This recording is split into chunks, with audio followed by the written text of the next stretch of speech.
Kali ini kita akan membahas mengenai transmisi impuls saraf sebagai salah satu materi penting pada mata kuliah kita blok dasar-dasar neurologi. Bagaimana transmisi impuls saraf itu bisa terjadi? Pertama-tama dibutuhkan adanya rangsangan.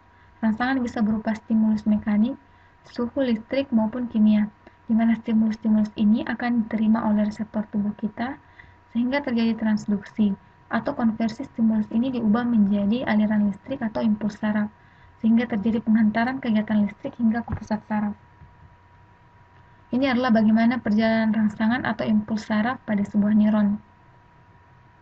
Ini adalah keadaan sel pada saat istirahat, jadi tidak ada rangsangan sama sekali. Bagian dalam sel lebih negatif dibandingkan bagian luar sel, atau sebaliknya, bagian luar sel lebih positif dibandingkan dengan bagian dalam sel, atau kita kenal dengan istilah polarisasi. Nah, jika ada rangsangan, maka ion natrium akan bergerak masuk ke dalam sel, sehingga mengubah muatan dalam sel itu menjadi lebih positif dibandingkan bagian luar sel. Ini kita sebut dengan istilah depolarisasi, sehingga terjadilah perjalanan impuls saraf.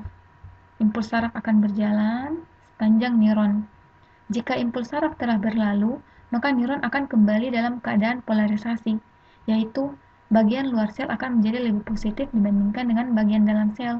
Ini tentu saja karena adanya peran ion kalium yang akan bergerak keluar sel, sehingga bagian luar sel akan menjadi lebih positif.